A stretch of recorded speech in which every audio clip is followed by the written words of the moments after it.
Welcome to TechbrothersIT. In this video, we are going to learn how to create and load tables in Azure SQL Database from on-premises SQL Server database in Azure Data Factory.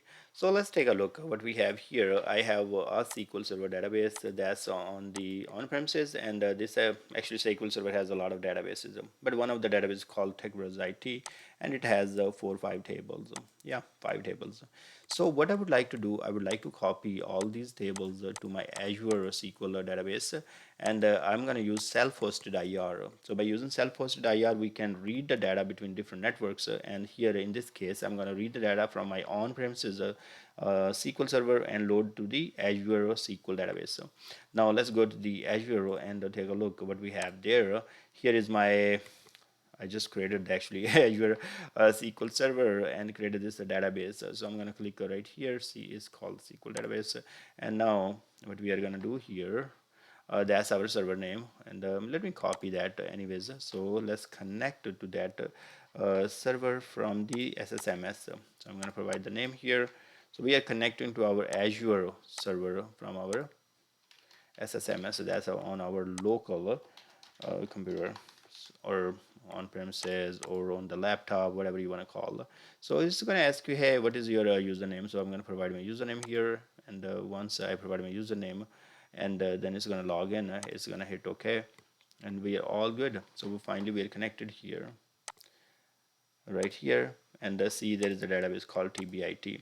This database does not have any tables, so I did not create any table. And what we are going to do, we are going to read all these tables from our on-premises SQL Server, and then we are going to load to the TBIT on the Azure. So let's go ahead and take a look.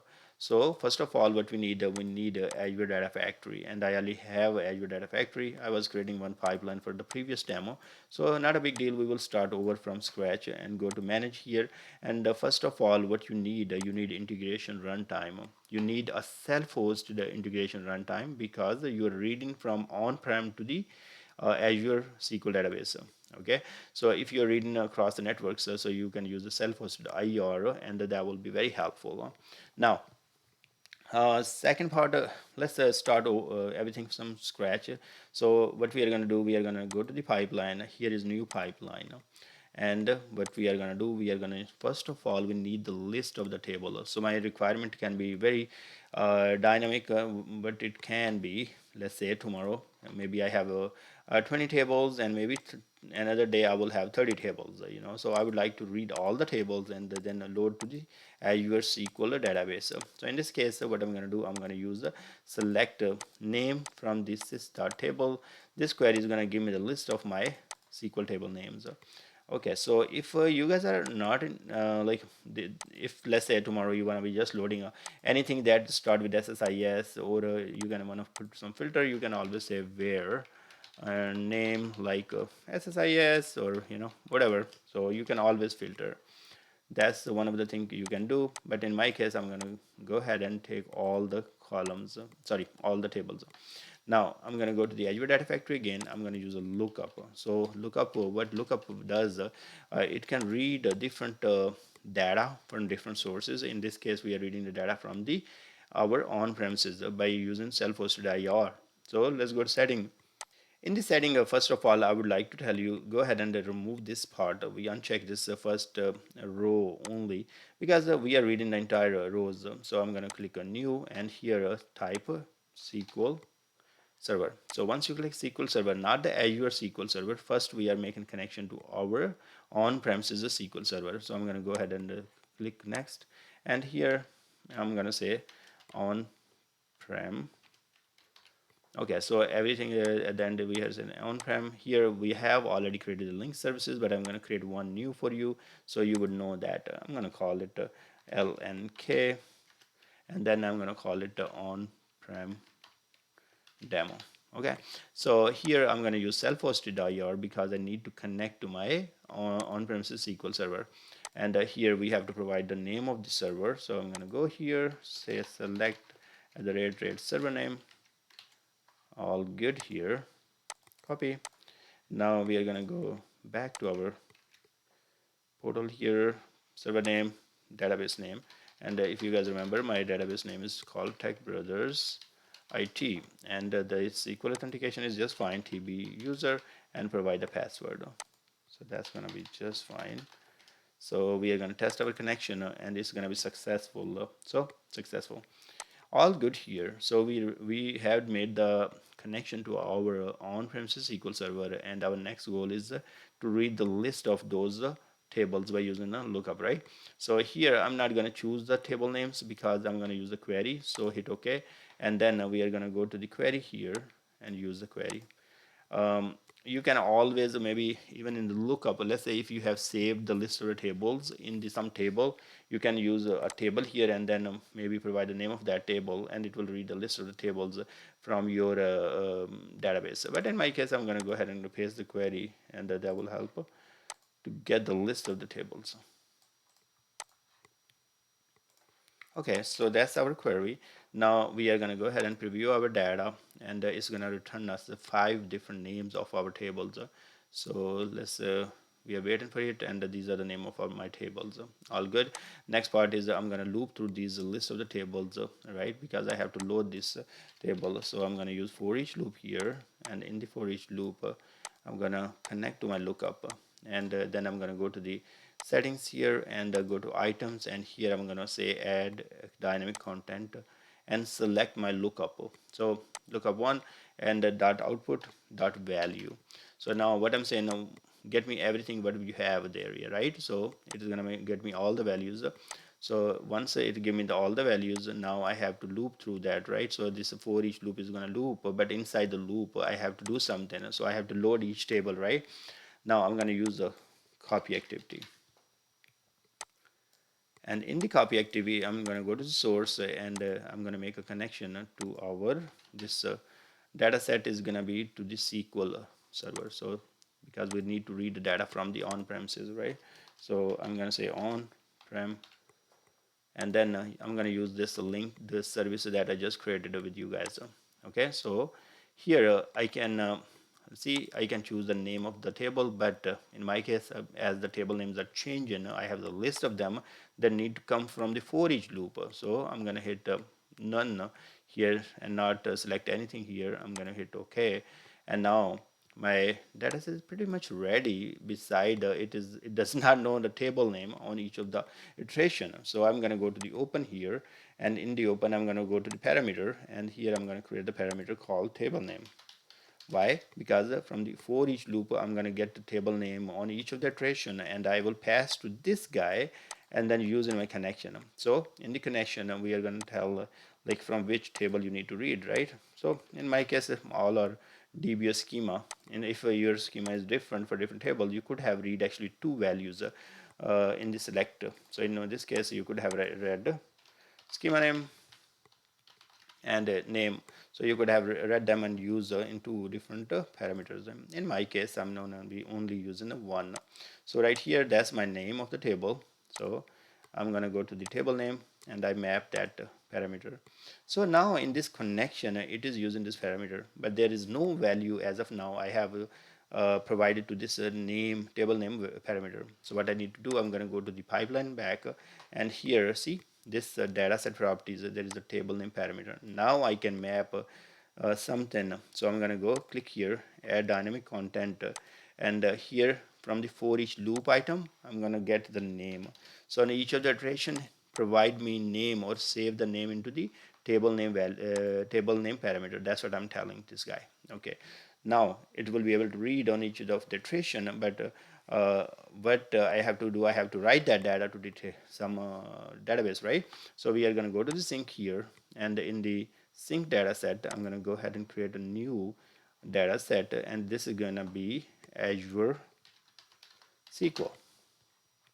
So I select Azure SQL Database here, and now I have to create the linked services. So I'm going to go click new subscription, and the server name TBIT server. That's my name of my server here. If you guys see right here, TBIT server, that's my Azure server. And now I go and select the database. That's a TBIT. Now SQL authentication is just fine. TB user, and now I will go and provide the password and test connection. Connection failed. Why? Because one thing we can do, we can go to the our TBIT server right here, and then I'm going to go to the firewall and virtual networks, and here I'm going to allow Azure services and resources to this server. So then our Azure Data Factory will be able to access it. Is this the right way? I will say no, because nowadays we are using private points. So we are not giving permission to every service to use the databases and all that. So that's not really secure. There are tons of scenarios, and there are tons of um, uh, problems can happen, and for security is the best thing. So you want to use private endpoints, and I have a video how to create the private endpoint between your Azure Data Factory and your Azure SQL, and how to use it in the pipeline. So watch that video in the playlist, and let's go back here. Now we test our connection again, and now we should be fine, because we have told our Azure database, hey, allow Azure services and resources to access the server. So it's all good now, right? Okay, we are going to go ahead and say, uh, I will just give the name TBIT. Create.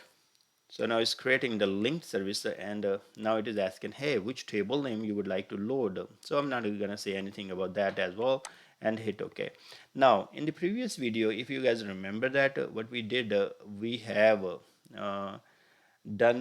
we have read the data, and then we have loaded the data to the CSV file, and in the sync we did not provide any table name or anything like there. So but here you have to do that, because one thing we want to do it, we don't have any table, so we have to auto create the table. Okay, so it's in a table option, auto create table. I just click that. I did not provide any table name here. I just want to experiment this actually. So where the table name will come on, will it automatically map it? Because even in the sync I did not provide any table name. So we can provide the table name. Actually, we have the parameter, remember, we can use it, but I just want to see if it works. So let's go ahead and run it, and then we'll come back and see if it will take automatically. So let's execute. So look at this guy. So it is saying, hey, for your copy data activity, table is required for copy activity. So it's not like a CSV file where it will automatically take this name of it. So we have to provide a table name. So what we are going to do here, store procedure name, and here I'm going to say none. Fine, because there is no store procedure. Yes, a table option, but we're going to do auto create table, and then we can, if there is a truncate or something we would like to run, we can do that. And now what I'm going to do, I'm going to go to the open here, go to parameters. Actually, let me see if I can do the same parameter we have there. So click here, DBO, I can provide, and here if I can see, there is no table name here, so we have to create a new parameter, because it's for specific data set. So I'm going to call it destination table. Okay, and now I will go back to the connection string, and here I will provide destination table. And now what I'm going to do, I'm going to go back to my pipeline here, and now go to pipeline, and in the pipeline you can see that I'm on sync, and in the sync it's saying, hey, which parameter you would like to map.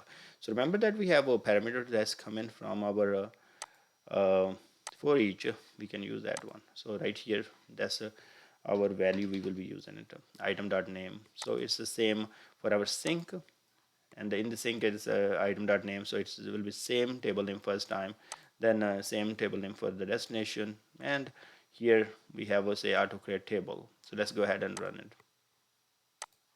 So there are a couple of scenarios I would like to test, and then we are going to see how it goes. First of all, if you guys see here in the customer table, I have ID, integer, name, worker, and the SSN worker. I would like to see if this will create with exactly data type or different data type. So that's one thing.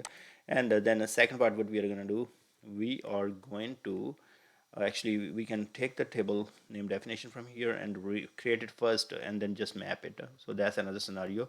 So you will create the table with the exact data type first, and then you can just load the data. So that's one of the things we would like to test. So it read all those list of the tables, and now what happened, it went through that one, and then finally it wrote all the data there. So this is pretty good. Now what I'm gonna do, I'm gonna go back here and the our SSMS and go to the tables here, and let's go see if the tables are created. So we did, remember that we did auto create, so it took the same, and we have mapped the table name, so it did. And here, but let's see if the data type is same. Yes, this is not exactly. So look at this guy. uh, there are few differences because I can tell you right now. Okay, so ID is an integer, name is varchar, SSN varchar var binary 161. One of the reason is that because I have always encrypted enable on this column, so that could be the reason. But let's go to the other one. So here we have ID integer 100 160. That's also one of the column change. Let me see if that's the case here. JSON test. So I want to study that. See, it is varchar 100, but it took here in varchar var binary, so it's not exactly the same. Anyways, then you have this guy. This guy looks pretty good because you want to study this guy. Okay, integer 100 gender 20. Okay, gender 20, 10 and 1000, 10 and 1000. Yeah, this came just fine.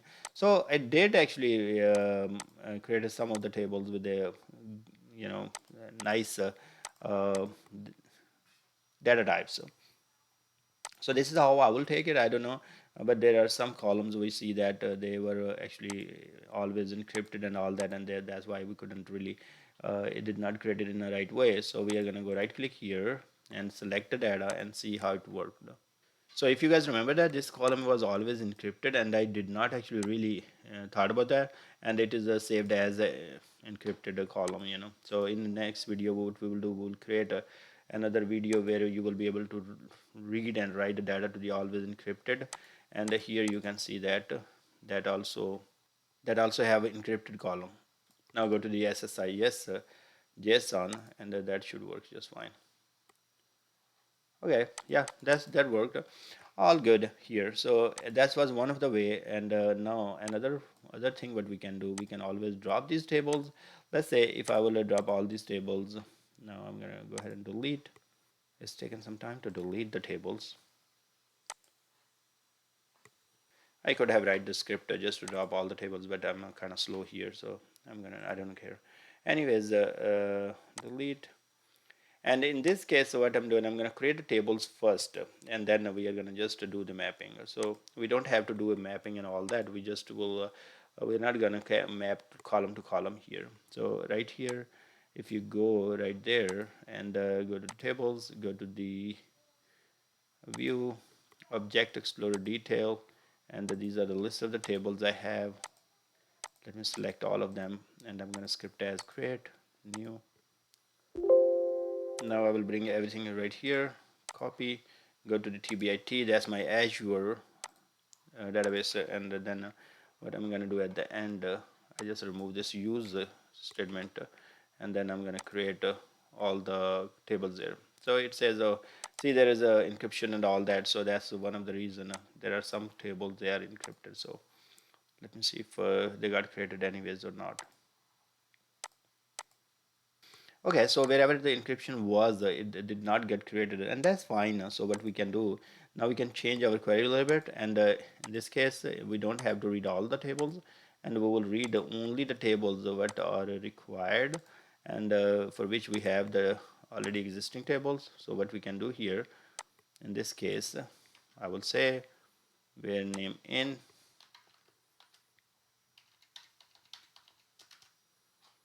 So test, I'm going to just copy the name of this guy, and right here the other table name is test, the last one is user one. Okay, now what we are going to do, we are going to copy this statement, go back to our data factory. Here is our pipeline, and this is lookup. In the lookup, I'm going to change this to query. So you guys see that now I'm reading only 3 tables. So I'm going to go to the for each, and in the for each, I'm going to go to the copy activity, and in the copy activity, what I'm going to do, I am going to go to sync, and here in the sync, instead of say auto create table, I'm going to say none. Okay, so because I don't need to create a table, tables are already there, right? So now what I can do, I can go to my pipeline again and then say debug. So just want to show you guys before I run it, so you understand there is no data in this table. So if I will say select top 1000, there is no data in this one, right? Because we just created the definition. And then now what we can do here, we go to Azure Data Factory again, go to pipeline debug. So there are two things we learned from here. One is if your tables are not there and you want to auto create them, you can always auto create. And the second part is if you want to already have the tables there, and you can simply use the source table name and destination table name to auto map the columns. So see right here what's happening here. So lookup is reading all the list of the tables, and once it read all those three table list, and now it's gonna go to for each, and then you can see right there for each three tables. Okay, fine, and then copy the data for all of them. So 2000 record, and there are some 3 or 1 record or whatever, and that's it. So it worked just fine, and we did not map it. The column names were same, so it automatically mapped to themselves. So in the source and destination, now we can go and run this query, and we can see the data is there. So it's all good, right? So very easy to migrate the data from your on-premises SQL Server to the Azure. So multiple option, you create the table first, or if you want to just dump to the staging table, don't create the table first and say auto create tables, and that will be done. Thank you very much for watching, and I hope you guys like my effort. Go ahead and subscribe my channel, and I will see you guys in the next video.